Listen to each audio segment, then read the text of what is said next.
Next question. Voila, I like this software. We're moving. Question 5 of 10. Is it always about understanding emotions through words, or are they sometimes only physically experienced?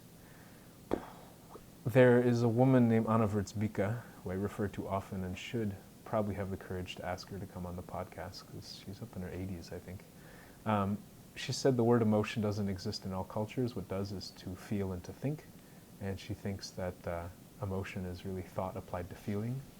So using that definition, I don't think we always have to use words. I do think a lot of times our thinking is in words, but it's also in visions, it's also in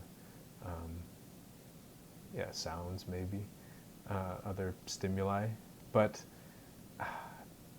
so I think, yeah, we can feel it physically sometimes only, but for me, I tend to, that becomes more of a sensation or a feeling. This is all linguistic wordsmithing that we're doing anyways, right? So I would say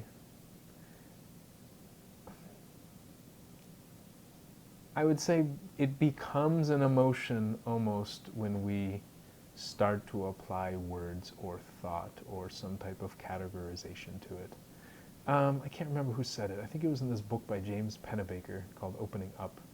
But he said something about writing about feelings was like putting a digital system onto an analog signal.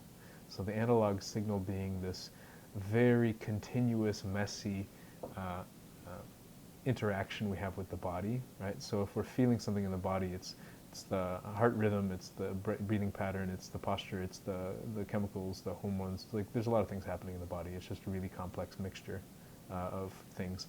And then words coming in and kind of chunking that experience up to communicate it with others, but also with ourselves. So can we just physically feel the emotion? Based on my definition of emotion, I'd say maybe not.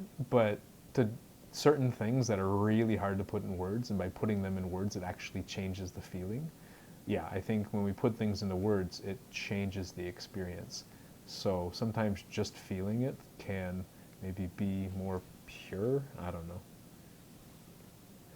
Man, 2.5 minutes seems very short for most of these. I really like answering. These are great podcast starters. So if you're listening to any of these and you want to come on, let me know.